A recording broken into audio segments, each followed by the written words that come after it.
हमने कल की क्लास में रिवाइज किया था कि अकाउंटेंसी कोई एक सब्जेक्ट नहीं है, अकाउंटेंसी एक भाषा है, अकाउंटेंसी एक लैंग्वेज है। जैसे कि हम हिंदी बोल रहे हैं, इंग्लिश बोल रहे हैं, जर्मन है, स्पेनिश है, ऐसे ही हमारी अकाउंटेंसी क्या है, एक लैंग्वेज है। किसकी लैंग्वेज? किसकी लैंग्वेज? बिजनेस की language. Accountancy is a language of a business. Business अपनी ट्रांजैक्शन को रिकॉर्ड करने के लिए अपनी अपनी खुद की एक भाषा यूज करती है। जो मैं इस वक्त बोल रही हूँ वो हिंदी भाषा है, तुम्हें आती है। अगर मैंने ये लिखा हुआ है, तुम पढ़ पा रहे हो बिकॉज यू नो इंग्लिश। क्या लिखा हुआ है? Machinery account debit to white limited to bank limited. क्या इससे हमें ये पता चल रहा है कि कंपनी ने मशीनरी खरीदी है? कहाँ लिखा हुआ है कंपनी परचेज? कहाँ लिखा हुआ है? और ये भी बता रखा है कि इस वाली लैंग्वेज में मेरे को अकाउंटेंसी आती है और मैं कह रही हूँ 1 लाख की मशीनरी खरीदी है, उसमें से उसने 20,000 दिए हैं और 80,000 उधार है। मैम कहाँ लिखा है उधार है? क्या हम ये लैंग्वेज पढ़ पा रहे हैं, समझ पा रहे हैं? नो। क्यों नहीं? बिकॉज हमें अकाउंटेंसी जो लैंग्वेज है वो अभी सीखनी बाकी है। इतनी बात समझ आई? हमारे बुक के बाहर क्या लिखा हुआ था? हमने कल की क्लास में देखा था double entry, book keeping, financing account. ये तीनों वर्ड्स हमने समझे थे, तीनों में से एक पढ़ा था double entry. What is double entry? कोई भी एक ट्रांजैक्शन होती है उसके कितने इफेक्ट होते हैं? याद करो। मैंने तेरे से स्टॉक खरीदा था, गुड्स खरीदे थे। गुड्स को क्या कहते हैं? जो गोडाउन में गुड्स रखे होते हैं, माल रखा होता है, उसे हम क्या कहते हैं? स्टॉक। क्या कहते हैं? और दूसरा नाम क्या होता है स्टॉक का? Inventory. If I am dealing in would, तो मेरे लिए जो लकड़ी, मैं फर्नीचर बनाती हूँ, तो मेरे लिए मेरा परचेज क्या होगा? लकड़ी। राइट? समझ आया? अब जो भी बंदा जिस भी गुड्स में डील करेगा उसके लिए वो क्या हो जाएगा? स्टॉक। क्या हो जाएगा? मैंने कल किसका काम करा था? कुर्तीज का करा था। तो कुर्ती जो मैं परचेज कर रही थी वो मेरे लिए क्या थी? स्टॉक। और स्टॉक को क्या कहते हैं? Inventory. Inventory means goods in which business deals with. वो वाले सामान को हम स्टॉक कहेंगे जिसमें हम डील कर रहे हैं। Right? Are you getting my point? पक्का? फिर हमने पढ़ा था अकाउंटिंग क्या है? Accounting is an art. Yes, and accounting is an science. Why it is an art, why it is an science? अभी तो हम बता के आए कि accounting is a business language. तो आर्ट और साइंस कैसे हो गया?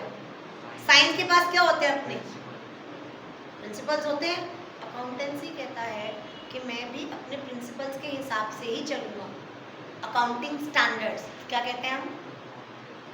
Accounting standards.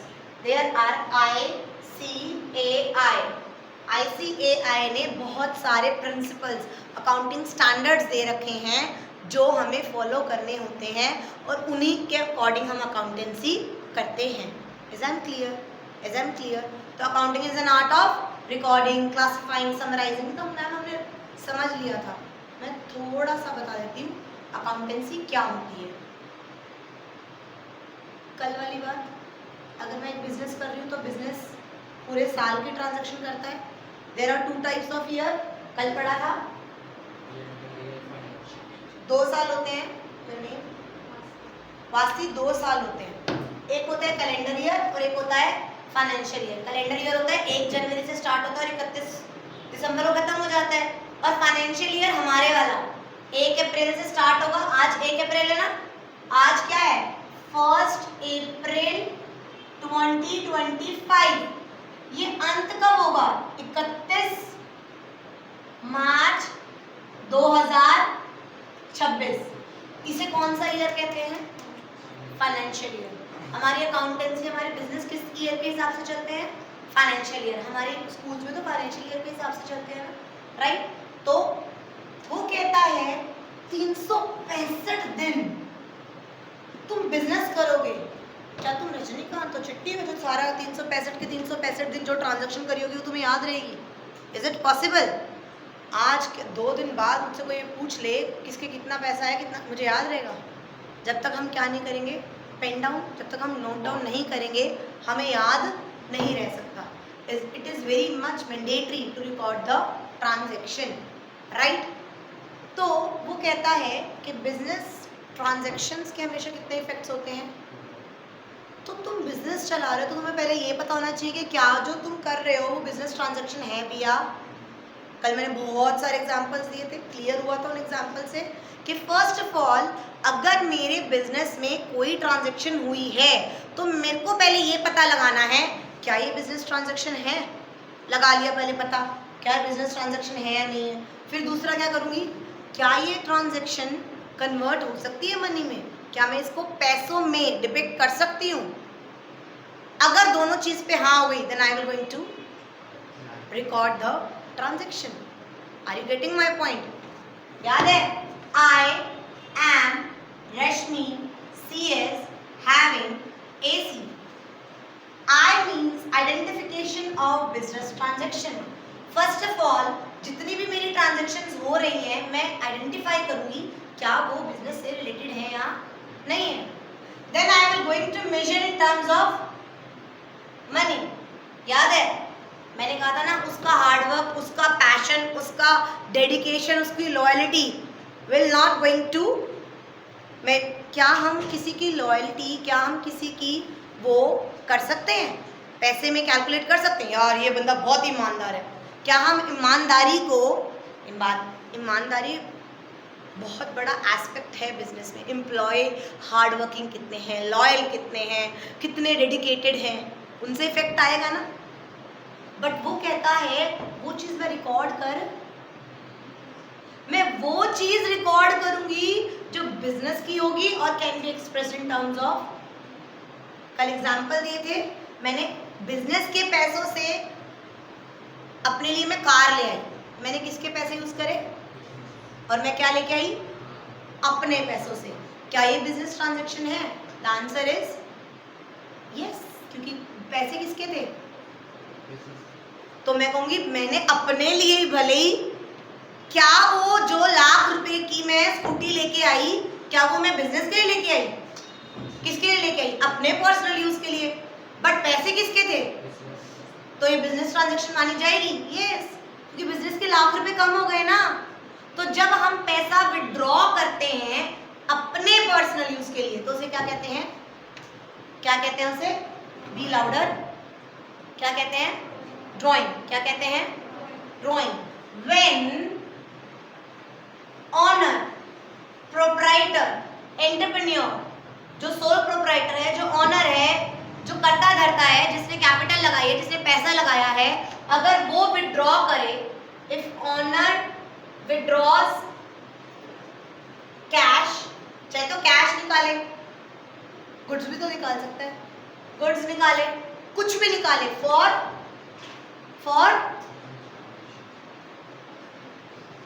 पर्सनल यूज, अपने यूज के लिए अगर निकालेगा तो क्या कही जाएगी. मैं किसका काम कर रही थी राशि, मैं किसका काम कर रही थी कल, कुर्तीज का. मान ले मैंने 10 कुर्ती अपनी पर्सनल यूज के लिए निकाल ली, क्या ये तो बड़ी अच्छी अच्छी है, मैं निकाल के ले जाऊं, तो ये भी क्या क्या कहलाएंगी, ड्राइंग. क्या कहलाएगी, स्टॉक कम नहीं हुआ.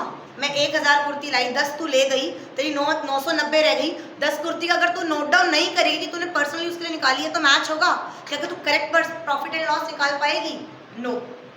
तो वो कहता है first any transaction if it is happening then you have to identify whether that transaction belongs to business or not, and if yes then can that transaction be measured in terms of money.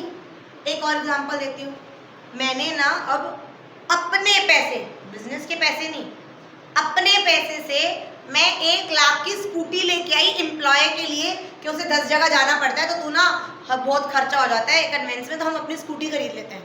Business के पैसे से नहीं, मैं अपने पैसे से, personal पैसे से क्या लेके आई, किसके लिए, बिजनेस के लिए, एम्प्लॉय के लिए. क्या ये बिजनेस ट्रांजैक्शन है, yes. Why,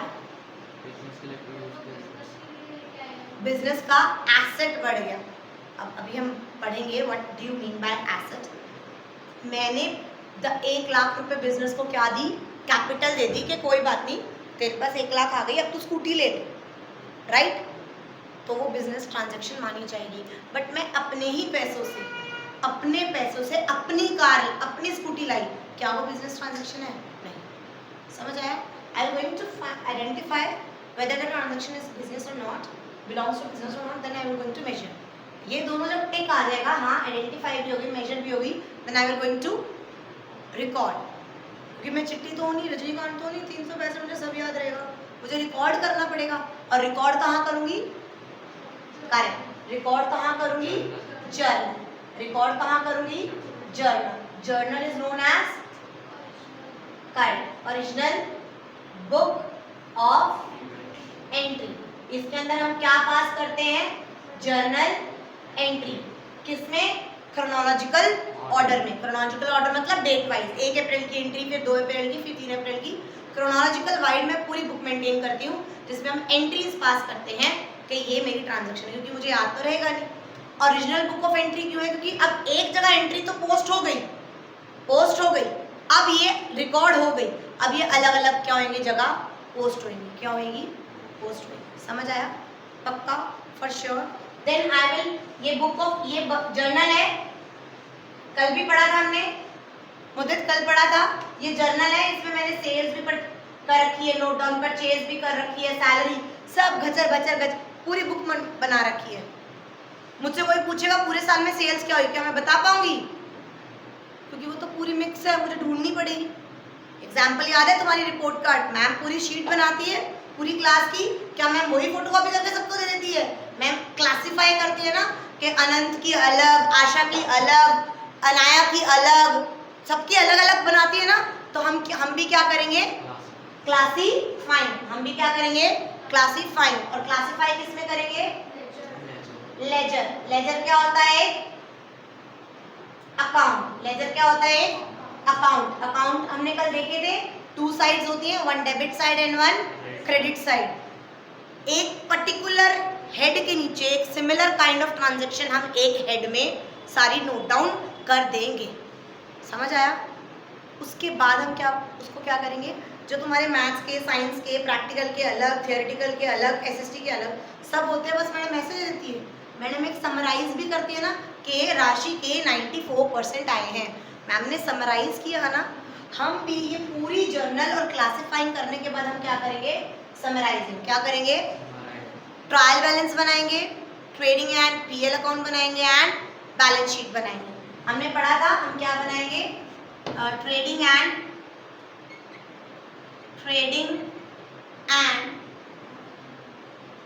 profit and loss account. और क्या बनाएंगे? Balance sheet. पहले हमने क्या पास करी, फिर क्या बनाया, इनके बाद क्या बनाएंगे? ट्रायल, फिर क्या बनाएंगे, और फिर क्या बनाएंगे?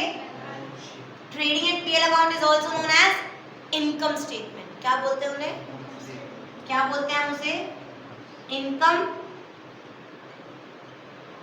स्टेटमेंट। और इसे क्या बोलते हैं? Financial statement. क्या बोलते हैं? फाइनेंशियल पोजीशन बताती है ना हमारी, financial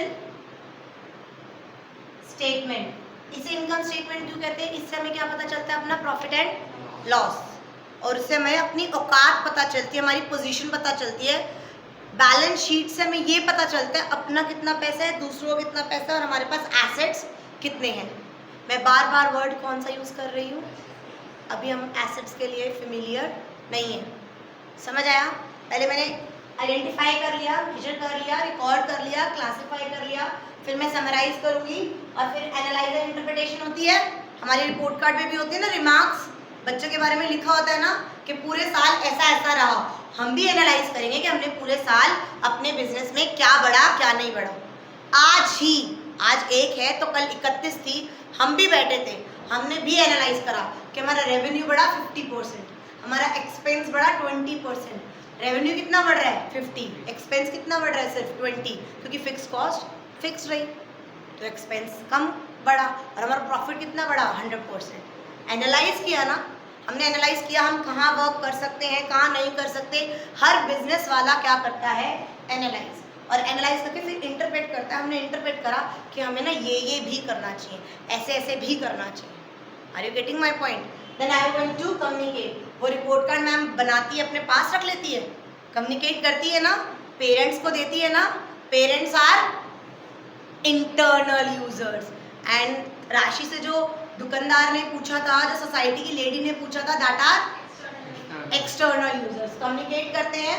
there are two types of users, internal users and external user. याद है, लिटिल याद है कि अगर हमने अभी देखी थी ना कल रिलायंस कंपनी की फाइनेंशियल स्टेटमेंट, हम कौन से यूजर्स हैं?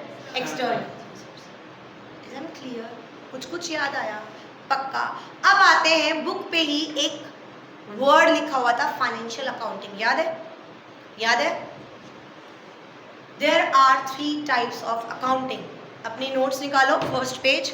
There are 3 types of accounting, financial accounting, cost accounting and management accounting. हम कौन सी चीज पढ़ रहे हैं? बड़ा लिखा हुआ है। देयर कितनी ब्रांचेस होती है अपनी अकाउंट की? 3। कौन सी? Financial accounting. फाइनेंशियल अकाउंटिंग का मतलब इससे तुझे क्या पता चलेगा? तेरा फाइनेंशियल पोजीशन, तेरा प्रॉफिट एंड लॉस, ये तो फाइनेंशियल अकाउंटिंग हो गई। एक बात था, मैं क्या बना रही थी? मैं क्या ले रही थी? कुर्तीज बना रही थी ना।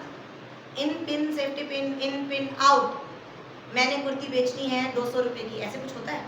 कैसे भी डिसाइड कर लेती हूँ, 200 की बेचनी है, 400 की बेचनी है, कैसे भी डिसाइड कर लेती हूँ। जो मन करे वो प्राइस टैग लगा देती हूँ। अरे भाई, इसकी कॉस्टिंग पता होगी तभी तो डिसाइड करूंगी ना कि क्या प्राइस होगा। जब तक एक मार्कर की, अच्छा ये मार्कर कितने का आता है? 25, right? Do you know factory से कितने रुपए का चलता है? 6 रुपीज। उनकी कॉस्ट कितनी आ रही है? लगभग 5 रुपए आ रही होगी, 1 रुपया प्रॉफिट रख रहे होंगे, राइट? एमआरपी उन्होंने 25 रुपए सोच समझ के तो डाला होगा ना कि कॉस्टिंग कहाँ से चलेगी, कहाँ तक आएगी। कॉस्ट अकाउंटिंग का मतलब क्या होता है कि एक प्रोडक्ट की पहले कॉस्ट, मैं तुम्हें पढ़ा रही हूँ ना, मैं तुम्हें फीस ऐसे ही ले लेती हूँ। पढ़ाने का क्या लगता है? कॉस्ट। मुझे एक बच्चा मिनिमम कितने का पढ़ेगा, तभी तो मैं उसमें अपनी एफर्ट्स ऐड ऑन करूँगी ना, राइट? तो ये क्या होता है? हर एक यूनिट का कॉस्ट निकालना कि इतने का मुझे पड़ रहा है भाई, आई एम गेटिंग दैट। मैंने इससे मान ले कुर्ती 100 रुपये में खरीदी, तो 100 रुपये मेरी कॉस्ट हो जाएगी। भाई उसका ट्रांसपोर्टेशन कॉस्ट, गोडाउन का खर्चा, लड़के का खर्चा, बिजली का खर्चा, सब ऐड करके भाई मेरे को 113 रुपये की तो मेरे को पड़ रही है एक कुर्ती। तो मैं एटलीस्ट 20 रुपये तो प्रॉफिट रखूँ, 25 रुपये तो रखूँ, 10 रुपये रखूँ, 5 रुपये रखूँ। Profit can be very, but cost accounting तुम्हें क्या बताती है कि एक प्रोडक्ट की कॉस्ट कैसे निकाली जाती है, जो हम फर्स्ट ईयर में पढ़ते हैं। Cost accounting done? पढ़ो, फाइनेंशियल अकाउंटिंग पढ़ो, कॉस्ट अकाउंटिंग पढ़ो। Last one is what do you mean by management accounting? What do you mean by management accounting? वो कहता है यार चीज़ों को मैनेज करना आसान नहीं है, आई हैव टू। ये कंसर्न करता है accounting information related to funds, cost, profits. ये पूरा का पूरा हर चीज़ के हर ग्रुप को एनालाइज करता है। तुम्हें पता है 12th में बिजनेस की प्रॉपर जो दोनों बुक है, it's just about management. Book 1 is all about how to manage business and book 2 is all about how to manage पैसा in business study. Management accounting अलग है, कॉस्ट अकाउंटिंग अलग है, ये दोनों हमें फर्स्ट ईयर में पढ़ाई जाती है। आज हम क्या पढ़ रहे हैं 11th-12th में? 11th-12th में we going to study financial accounting. हम 2 वर्ड्स अब पता चल चुके हैं। बुक के बाहर जो 2 वर्ड्स लिखे, 3 वर्ड्स थे, right? Double entry, book keeping, financial accounting. Now we know what do you mean by double entry, why this book known as double entry and why it is written financial accounting. Now we are not aware why it is known as bookkeeping. धीरे धीरे पता चलेगा। Financial accounting समझ आया, double entry समझ आया कि double entry हमेशा एक ट्रांजैक्शन की हमेशा क्या होगी? 2 इफेक्ट। अगर मैं इसे स्टॉक ले रही हूँ तो मेरा पैसा जा रहा है, स्टॉक आ रहा है। अगर मैं उधारी में लूँ, मैडम उधारी में ले लिया तो स्टॉक तो आ गया, कैश तो नहीं गया। तो ये तो एक ही है एस्पेक्ट टू, ऐसा है स्टॉक तो आया, क्या ये मेरा उधार हुआ, तो ये मेरा क्या बन जाएगा? क्रेडिटर। क्या बन जाएगा? क्रेडिटर। क्रेडिटर का मतलब क्या होता है? To whom I have to pay money। समझ आया? क्या बन जाएगा ये मेरा? क्रेडिटर। क्या बनेगा? ये जो वर्ड्स करा रही हूँ प्लीज लिखते जाना। Creditors means to whom I have to pay money। to whom I means business have to pay money, उधार। ये मेरा क्रेडिटर बना ना। टेंशन है भाई, 2 लाख की कुर्तियाँ खरीद रखी, पैसे नहीं दिए, मेरे को टेंशन है, मुझे इसे पे करना है।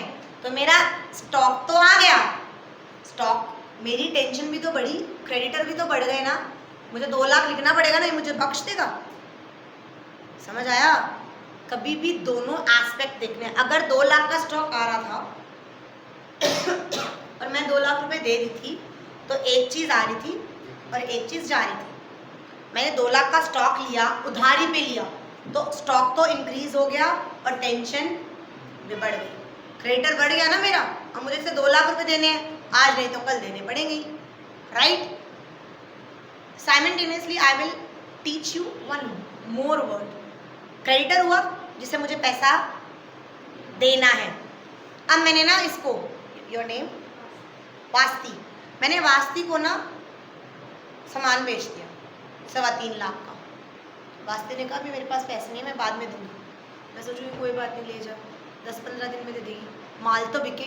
मैंने इसको बेच दिया, मेरा स्टॉक गया, राइट? मेरा स्टॉक घटा, मेरे पास पैसा है। तो दूसरा एस्पेक्ट क्या होगा? मेरा डेटर बढ़ गया। अब इसको क्या बोलूंगी मैं? डेटर। क्या बोलूंगी? B is silent। Debtor. Debtor means to whom I have to receive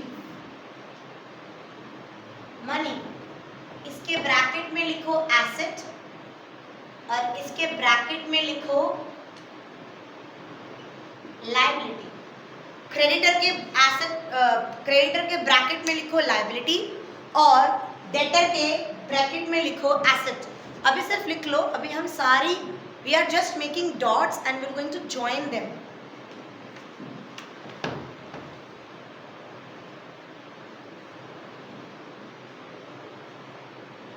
Okay, now we know this, who is debtor and who is creditor। debtor कौन है? जिससे पैसा लेना है। डेटर कौन है? जिससे पैसा लेना है। वो मेरे लिए एसेट है, कोई टेंशन तो नहीं, कोई बात नहीं, आ जाएगा। तो मैंने सेल्स करी, मैंने कौन सी सेल्स करी? Credit sales. क्रेडिट सेल्स मतलब उधारी की सेल। तो जब मैं क्रेडिट सेल्स करती हूँ तो मेरा स्टॉक कम हो जाता है और मेरा डेटर बढ़ जाता है कि हाँ मैं उससे ले लूंगी पैसा। Clear? Now what do you mean bye creditor? Creditor means जिसको पैसा देना है। मैंने परचेज किया बट उधारी पे परचेज किया, मैंने उसको पैसा नहीं दिया, अब वो मेरा क्या बन जाएगा? Creditor. Creditor is a liability. Liability means tension, क्योंकि मुझे उसे पैसा देना है। मेरा जब मैंने परचेज किया, क्रेडिट परचेज किया, उधारी पर परचेज करा, तो मेरा स्टॉक बढ़ा और मेरी लायबिलिटी भी बढ़ गई क्योंकि मुझे पैसा देना है। Is I clear about debtor and creditor? Done, sorted, done. Next, इतनी बात समझ आ गई? अब अपने नोट्स का पेज नंबर 1 निकाल लो।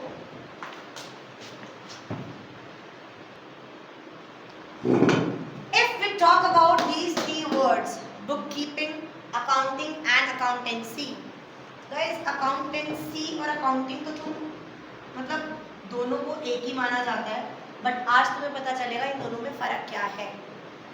I am just taking bookkeeping and accounting. What do you mean by bookkeeping and accounting? हमारा प्रोसेस क्या है? I am Rashmi, CS, having AC। वो कह रहे हैं जो ये वाला प्रोसेस है ना, ये 4 steps, these 4 steps, I am Rashmi, CS, identify करना, मेजर करना, रिकॉर्ड करना और क्लासिफाई करना, they are very basic steps, they are very basic steps। बहुत बहुत कॉमन है, उसके लिए कोई स्पेशल नॉलेज, कोई 30 मार खान नहीं होता। तुम्हें पता है 11 12 करने के बाद तुम बुक कीपिंग कर सकते हो, फिर CS किस काम के भाई। एक book keeping means just to identify the transaction, measure in terms of money and then recorded and classify कर। यहाँ तक का काम डेली करना होता है, रूटीन वर्क है। तुम 2 दिन ये सोचो 2 दिन में ना करूँ, ऐसा नहीं हो सकता। 2 दिन में कितनी सारी ट्रांजेक्शन हो जाती है बड़ी कंपनी में, एक दिन में 40-50 ट्रांजेक्शन, तो मैं 90 ट्रांजेक्शन 100 ट्रांजेक्शन याद रहेगी। Book keeping is a basic primary stage of accounting. Book keeping is like this and accounting is like this. अगर मैं एक सर्कल बनाऊं, ये अकाउंटिंग है, इसमें छोटा सा पार्ट है क्या, बुक कीपिंग। अगर हम इंग्लिश को तोड़ें, बुक कीपिंग मीन्स बुक को कीप करना, मेंटेन करना। मुझे क्रोनोलॉजिकल ऑर्डर में एक रूटीन जॉब होता है जो बेसिक, कोई भी तुम 11वीं 12वीं पास कर लेते हो तो भी बंदा बुक कीपर बन जाता है कि मैं इस कंपनी का बुक कीपर हूँ, मैं सिर्फ वो करूँगा। समझ आया? यहाँ के बाद when it comes to summarizing, analyzing, this required a special knowledge. तुम्हें प्रो होना पड़ता है, रूटीन वर्क नहीं है ये। हम हर रोज बैलेंस शीट बनाते हैं, हर रोज ट्रेडिंग एंड पीएल अकाउंट बनाते हैं। देख, अगर मैं अपनी बात करूँ तो मैं 6 महीने में बनाती हूँ। जैसे आज स्टार्ट हुआ है ना, तो अप्रैल मई जून जुलाई अगस्त सितंबर, मैं और कोमल मैम 31 सितंबर को बैठेंगे, एक बार मोटा मोटी अपना trading account PL account balance sheet देख लेंगे कि हमने क्या करा, ताकि हम और आगे डिसीजन ले सकें। हम डेली थोड़ा ना बैठ रहे हैं, डेली बैठ रहे हैं। मुस्कान मैम डेली क्या कर रही है, बुक कीपिंग। हम समराइज जो करते हैं, एक साल में एक बार बनता है ना, एट द एंड बनता है हमारा ट्रेडिंग अकाउंट, राइट। पूरे साल का कितना कमाया कितना नहीं कमाया। Are you getting my point? Accounting is a wider term, book keeping is a narrower term. Book keeping consist के तुम्हें सिर्फ एनालाइज, तुम्हें सिर्फ आइडेंटिफाई करके रिकॉर्ड करके क्लासिफाई करना है। उसके बाद when where book keeping end, यहाँ बुक कीपिंग एंड होती है तो यहाँ से क्या शुरू होती है, अकाउंटिंग। अकाउंटिंग, अब मैम अकाउंटिंग और अकाउंटेंसी में क्या फर्क है? Accounting is the process of doing accountancy. Accountancy knowledge है, तुम क्या कर रहे हो अभी, अकाउंटेंसी पढ़ रहे हो, और जब हम एक्चुअल में करते हैं उसे क्या कर रहे हैं, हम अकाउंटिंग कर रहे हैं। समझ आया? Accounting means it's a process of doing accountancy, right. Accountancy is a knowledge कि उसको अकाउंटिंग को कैसे करना है, उसको पढ़ना पड़ेगा ना। पहले हमें पता होना चाहिए ना एसेट्स क्या है, लायबिलिटी क्या है, पहले हमें जानना है और फिर अकाउंटिंग करनी है। पहले मुझे अकाउंटेंसी पढ़नी है और फिर अकाउंटिंग करनी है। समझ आया? पक्का समझ आया? पीछे से ले लीजिए। अब देखो पेज नंबर 2 निकालो, पेज नंबर 2 निकालो। Book keeping, it is an art of recording the books of accounts, the monetary aspects of commercial and financial transaction. Accounting एक वाइडर टर्म है, इट्स अ एक्शन और प्रोसेस। अभी बता के हटी हूँ कि अकाउंटिंग एक प्रोसेस है, प्रोसेस है अकाउंटिंग। अकाउंटेंसी एक नॉलेज है। समझ आया? पक्का? It is the application of accountancy. मैंने भी तो यही कहा कि अकाउंटेंसी को अप्लाई करने के प्रोसेस को क्या कहते हैं, accounting, right. Now mark this difference is very important, you have to memorise the basics also. Paper में डायरेक्ट क्वेश्चन आता है, इसमें ना समझ आए तो कुछ बताना। पहला पॉइंट पढ़ चुके हैं, प्राइमरी स्टेज। ऑब्जेक्टिव क्या है, मैं बुक कीपिंग क्यों करती हूँ? The objective of book keeping is to maintain systematic records of financial transaction. But मैं अकाउंटिंग क्यों कर रही हूँ? ताकि मुझे क्या पता चल सके, फाइनेंशियल पोजीशन, मेरी इनकम स्टेटमेंट पता चल सके, मैं कितना कमा रही हूँ, right. Nature of the job, ये रूटीन इन नेचर होता है और ये जॉब बड़ी एनालिटिकल होती है, डायनेमिक होती है। परफॉर्मेंस, जूनियर स्टाफ करता है, इसे सीनियर स्टाफ करता है, स्पेशल स्टाफ चाहिए। Please go through this difference and let me know. Now वो कह रहा है, यार तुम ये इतना सारा मुझे कह रहे हो कि तुम्हें अकाउंटेंसी सीखनी होगी, तुम्हें अकाउंटिंग करनी होगी। अकाउंटिंग, अकाउंटेंसी करने का ऑब्जेक्टिव क्या है? मैं अकाउंटिंग क्यों करूं? मैं अकाउंटिंग क्यों करूं? What is the objective? क्या ऑब्जेक्टिव है? मैं अकाउंटिंग क्यों करती हूँ? सोचो, मैं अकाउंटिंग क्यों करती हूँ? Is it possible to memorize all the things? I do accounting so that my objective is to record the financial transaction. जितनी भी ट्रांजेक्शन हो रही है, मेरा ऑब्जेक्टिव यही है, मैं अकाउंटिंग इसलिए कर रही हूँ ताकि मैं क्या करूँ, रिकॉर्ड करूँ। रिकॉर्ड करूँगी तो मुझे पता चलेगा मेरा नेट प्रॉफिट नेट लॉस हुआ नहीं हुआ। मैं रिकॉर्ड करूँगी तो मुझे पता चलेगा मेरी फाइनेंशियल पोजीशन क्या है। फाइनेंशियल पोजीशन मतलब मेरा स्टेटस, मेरी औकात, मेरा फाइनेंशियली मैं कितनी स्ट्रांग हूँ, मेरे एसेट्स कितने हैं, मेरी लायबिलिटी कितने हैं, और क्या मैं इन सब से करने के बाद क्या मैनेजमेंट को असिस्टेंस नहीं मिलेगी? असिस्टेंस मतलब हेल्प करना, असिस्टेंस मतलब गाइड करना, हेल्प करना। अगर मैं अकाउंटिंग कर रही हूँ तो क्या मैनेजमेंट को जो डिसीजंस लेने होंगे उसमें आसानी नहीं पड़ेगी? पड़ेगी ना, कि यार देखो लास्ट ईयर का बैलेंस शीट निकालो और इस साल का बैलेंस शीट निकालो, 3 साल का ट्रेडिंग अकाउंट पीएल अकाउंट निकालो और इस साल का निकालो, we are going to compare. Assist हो रहा है ना, असिस्टेंस टू मैनेजमेंट मिल रही है ना। तो वो कह रहा है व्हाट इज द ऑब्जेक्टिव, मैं अकाउंटिंग क्यों करूं? मैं अकाउंटिंग करती हूं ताकि मेरी फाइनेंशियल ट्रांजैक्शन रिकॉर्ड हो सके, to record the financial transaction. I do the objective of doing accountancy to determine the profit and loss.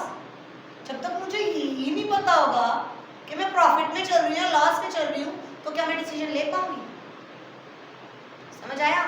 I have to determine मेरी फाइनेंशियल पोजीशन क्या है, मेरा स्टेटस क्या है, मेरे एसेट्स लायबिलिटीज कितने हैं। I have the objective of doing accounting is to assisting the management. मुझे मैनेजमेंट को भी तो असिस्ट करना है, मुझे मैनेजमेंट को भी तो हेल्प करना है, उन्हें गाइड करना है। They are going to take decisions now, right? I have to protect the business assets. क्या यार मेरे assets तो बढ़ते जा रहे हैं, मैं लोन लेती जा रही हूँ, लायबिलिटी बढ़ती जा रही है, assets बढ़ते जा रहे हैं, मुझे assets को भी तो प्रोटेक्ट करना है कि मेरे assets की वैल्यू बनी रहे। एक एसेट, आज मैं तुम्हें कह रही हूँ ये डेस्क 1,27,000 के हमने करे थे, तुम्हें लगता है आज ये 1,27,000 के होंगे? वैल्यू क्या होगी? क्यों? क्योंकि मैं क्या कर रही हूँ, यूज। हम फोन खरीदते हैं, आईफोन जब 16 लॉन्च हुआ था तो कितने का था? 130 मैनिपुलेटिव, और आज कितने का है? 110। क्यों वैल्यू घटी? क्योंकि टेक्नोलॉजी अपग्रेड होती है तो आउटडेटेड वाले के पैसे घट जाते हैं। अगर आज ये 1.25 लाख के हैं तो एसेट्स को भी तो देखना पड़ेगा ना कि कितना एसेट्स कितना चल रहा है। वो कह रहे हैं protecting business assets means business can protect its assets. Asset सही, एसेट नहीं है, राइट डाउन, करेक्ट कर लेना। Business can protect its assets ASSESTS by maintaining a systematic records. It enables them to protect and exercise control over the assets. समझ आया? Now communicating the financial information. भाई मैं सब क्यों कर रही हूँ? I have to communicate the financial information to the investors, to the users. बहुत रिच हूँ, वेरी रिच, मेरे पास 5-10 करोड़ रुपए रखा है और मुझे शेयर्स में पैसा लगाना है।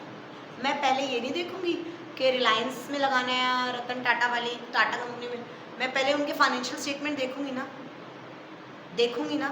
अगर वो इन्फॉर्मेशन प्रोवाइड ही नहीं करेंगे तो मैं कहाँ से देखूंगी, मैं कहाँ से डिसीजन लूँगी? Are you getting my point? Objective, अगर मैं एक कंपनी हूँ XYZ लिमिटेड में कंपनी हूँ और मैं अकाउंटिंग कर रही हूँ तो मैं अकाउंटिंग क्यों कर रही हूँ? What is the objective? तुम यहाँ पढ़ने आ रहे हो, तुम्हारा ऑब्जेक्टिव क्या है? तुम्हारे कंसेप्ट्स क्लियर हो, तुम्हारे कंसेप्ट्स क्लियर हो। Objective is different and advantage is different. तुम्हारा ऑब्जेक्टिव है कि तुम्हारी नींव क्लियर हो, तुम्हारा ऑब्जेक्टिव है कि तुम्हारे कंसेप्ट्स। एडवांटेज क्या है कि मैम देखो बाहर जाके पढ़ूंगा, ट्यूशन पढ़ूंगा तो मैं 10 फेस टू फेस क्वेश्चंस पूछ सकता हूँ, मैं और क्लियर कर सकता हूँ, मेरे ऊपर एक सुपरवाइजर होगा तो मुझे अच्छी गाइडेंस मिलेगी, वो एडवांटेज है। बट ऑब्जेक्टिव क्या है तेरा यहाँ आने का? पढ़ाई करना। नहीं समझ आया ऑब्जेक्टिव और एडवांटेज? ऑब्जेक्टिव समझ आए? वो कह रहे हैं व्हाट इज द एडवांटेज? अगर मैं ऐसा करती हूँ, अगर मैं अकाउंटिंग करती हूँ तो मुझे क्या फ़ायदा होगा? मेरी मेमोरी रिप्लेस हो जाएगी, मुझे सब कुछ याद नहीं रखना पड़ेगा। मेरे को लिखा हुआ है एविडेंस इन कोर्ट में एविडेंस दिखाया जा सकता है, ये देख लो सर पिछले वो कहता है 3 साल से तो तू यहाँ रह नहीं रही, मैं 3 साल का एविडेंस बैंक स्टेटमेंट दिखा दूँ? सर 3 साल की एविडेंस देखो, बैंक स्टेटमेंट देखो, हर महीने की 7 तारीख को मैं रेंट दे रही हूँ, कहाँ से क्यों दे रही हूँ? प्रूव कर। मैंने मेंटेन कर रखा है रिकॉर्ड, मैंने जर्नल एंट्री पास कर रखी है, एंट्री क्लिक करके चढ़ रही है उस दिन, तो मैं बता रही हूँ ना। वो कह रहा है क्या एडवांटेजेस मिलते हैं अगर तुम अकाउंटिंग करते हो। अकाउंटिंग कर रहे हो तो तुम्हारे पास प्रूफ है कि क्या हुआ क्या नहीं हुआ। क्या तुम कोर्ट में प्रूव नहीं कर सकते? तो वो कहता है it replaces the memory, accounting gives the evidence in court, financial information about the business, business के बारे में हमें फाइनेंशियली पता चलता है ना कि क्या हो रहा है क्या नहीं हो रहा। हेल्थ एंड डिसीजन मेकिंग, क्या मैं डिसीजन नहीं ले पाती? मैंने अभी क्या करा, ये मेरा 3rd ईयर है यहाँ पर, हमने 8 साल कहीं और पढ़ा है, सेक्टर 3G 29-27 वहाँ पढ़ा है। अब यहाँ तो मैंने यहाँ पर क्या करा कि 3 साल से क्या ग्राफ कर रहा है। अगर मैं फाइनेंशियल अकाउंट करूँगी तो क्या मैं डिसीजन नहीं ले पाऊँगी कि नहीं यार हम ना एक्सपेंस कुछ ज़्यादा ही कर रहे हैं, इस साल ना थोड़े कंट्रोल करने चाहिए। कंपेरेटिव, क्या कहते हैं, कंपेरेटिव स्टडी, क्या कहते हैं, फैसिलिटेट्स कंपेरेटिव स्टडी के 5 साल ग्राफ नहीं बनता यार ऐसे कि यार मेरे ना एक्सपेंसेस बढ़ते जा रहे हैं, मेरा रेवेन्यू, अगर देख ये एक्सपेंसेस का है, अगर रेवेन्यू का ऐसा हो तो कोई बात नहीं, रेवेन्यू इतना बढ़ा है तो एक्सपेंस इतना बढ़ना का सही है। बट मान ले रेवेन्यू का ग्राफ ऐसा हो, अरे रेवेन्यू तो कम बढ़ रहा है और एक्सपेंस ज्यादा बढ़ रहा है, तो ये तब होएगा ना कंपैरेटिव स्टडी, जब मैं क्या करूंगी, फाइनेंशियल अकाउंटिंग करूंगी। तो एडवांटेज क्या है, अगर मैं करती हूं तो मैं मेमोरी रिप्लेस हो जाती है, मेमोरी रिप्लेस हो जाती है, evidence in court, evidence in court, financial information about business, health and decision making, you are economics ना, बैठ जाओ। It will going to assist the management, management को हेल्प करेगा, and facilitates comparative study and helps in settlement of tax liability. What do you mean by helps in settlement of tax liability? India is famous for tax, कमाओ तो tax भरो, खर्चो तो tax भरो, कुछ capital gain कर लो तो tax भरो। तो अगर बिजनेस कमा रही है तो कितना कमा रही है, तब जब पता चलेगा कितना कमा रही है तभी तो टैक्स देगी। जब मुझे मेरे रेवेन्यू पता होंगे कि मेरे पास इतना आया और इतना गया, जितना आया माइनस उतना गया, जितना बचा दैट इज इनकम, उसी पे तो मैं प्रॉफिट दूंगी। तो accounting is going to give the settlement in tax liability ना, कि तेरी टैक्स लायबिलिटी इतनी बनती है, तेरे को इतना टैक्स पे करना है। ऑब्जेक्टिव और एडवांटेज में फर्क समझ आया? ऑब्जेक्टिव मीन्स मैं अकाउंटिंग क्यों करूं, एडवांटेज मीन्स अगर मैं करती हूं तो मुझे क्या फायदा मिलेगा। समझ आया? पक्का? Don't yawn in the class. Next one is limitation. हर बंदा, कोई भी बंदा परफेक्ट, मैं ना तू, हम में सब में प्रॉन्स कॉन्स होते हैं। वो कहता है हम अकाउंटिंग के बारे में इतना सब कुछ कर रहे हैं, अकाउंटिंग परफेक्ट है? परफेक्ट की डेफिनेशन हर बंदे के लिए अलग होती है। एक बंदे के लिए 40 आ रहा है और उसके 60 नंबर आए, दैट इज परफेक्ट। एक बंदे के 80% आ रहे हैं और उसके 93% आए, दैट इज परफेक्ट, राइट? हमारी क्लासेस का नाम परफेक्ट क्लासेस क्यों है? परफेक्ट क्लासेस फॉर ऑल दो स्टूडेंट जो जितना करना उसके कैलिबर से ऊपर आएगा वो परफेक्ट है, राइट? वो कह रहा है it is not fully exact, accounting fully exact नहीं होती। एग्जाम्पल दूं, मैंने आज एक बिल्डिंग खरीदी, आज के टाइम पे उस बिल्डिंग का वैल्यू है 10 करोड़। डन? मैंने कहूँगी 10 करोड़ की बिल्डिंग आई और 10 करोड़ गए, मैंने आज कर दी। जितनी मैंने लिख दी आज 1 अप्रैल 2000, हेलो 1 अप्रैल 2025 को जितनी है मैंने खरीद कर दी, क्या वो 1 अप्रैल 2035 को भी उतनी होगी? May be 25 crore, 30 crore. क्या मैं इसको इरेज करके कर सकती हूँ? वो बैलेंस शीट में कितनी दिखेगी? जितने की खरीदी थी। दोबारा रिपीट करूँ, आज की तारीख में 1 अप्रैल 2025 को मैंने एक बिल्डिंग खरीदी 10 crore, right? Max to max 5 मिनट्स, 10 करोड़। मैंने बैलेंस शीट में बिल्डिंग 10 करोड़ दिखाऊंगी, 10 साल बाद वो 10 करोड़ की होगी, मे बी 25 करोड़। क्या मैं इसको इरेज करके 25 करोड़ लिख सकती हूँ? बैलेंस शीट में क्या दिखा रहे हो, ये बिल्डिंग कितने की है, बट एक्चुअल में कितने की है। वो कह रहा है it is not fully exact, accounting इतना फुली एग्जैक्ट नहीं हो रहा है, फ्लक्चुएट होता है। आज स्टॉक खरीद के लाई मैं, आज चाइना से ये इलेक्ट्रिक वाकर खरीद के ले आई, $8, $1 100 का था, मैंने उस हिसाब से पे करी और मेरा स्टॉक आ गया 4 करोड़ का स्टॉक आ गया। $8 की वैल्यू 100 से 104 हो गई, ₹4 पर डॉलर बढ़ गया, उसकी स्टॉक की वैल्यू बढ़ गई। और ऐसा वाइस वर्सा भी हो सकता है, घट भी तो सकता है डॉलर। क्या मैं अपनी अकाउंटिंग में इरेज करके बढ़ा या घटा सकती हूँ? जो लिखा गया वो लिखा गया ना। Accounting is not as fully exact, historical cost पे चलती है। It ignores qualitative elements. अभी अभी हम बता के गए कि मेरी प्रोडक्ट, मेरा बहुत अच्छा क्वालिटी है, मेरे स्टाफ बहुत लॉयल है, बहुत हार्ड वर्किंग है, ये सब मायने रखता है अकाउंटिंग के लिए। वो इग्नोर कर रहा है। एक ए कंपनी है, एक बी कंपनी है, ए कंपनी के प्रोडक्ट्स इतने अच्छे हैं, वो पोल्यूशन क्रिएट नहीं कर रहा, वो अपॉर्चुनिटीज़, एम्प्लॉयमेंट अपॉर्चुनिटीज़ क्रिएट कर रहा है, उसके एम्प्लॉयज़ ब्ला ब्ला ब्ला बहुत अच्छा है। ये भी बहुत ख़राब है, इसके एम्प्लॉयज़ करप्टिव है, सारा कूड़ा ये रिवर्स सब कुछ। क्या क्वालिटेटिव एस्पेक्ट प्रोस्पेक्टस में लिखा जाएगा? क्वालिटेटिव एस्पेक्ट कभी भी अकाउंट्स कंसिडर नहीं करता। The things which can be measured in terms of money, only those can be recorded in accounts. Qualitative aspect is not there. Is that clear? Right? Now leads in window dressing. इसका ना homework है। You are going to YouTube reels, हमारे खून में है, हम 2 घंटा देख सकते हैं। मैम आप होमवर्क तो रील देखने का दे रहे हो। You are going to tell me Satyam computer scam homework. ये तब समझाऊंगी जब तुम कल नेक्स्ट क्लास में सत्यम कंप्यूटर स्कैम के बारे में पढ़ोगे। क्या था Satyam computer scam? Class is over. I hope you understand. कोई भी ऐसी चीज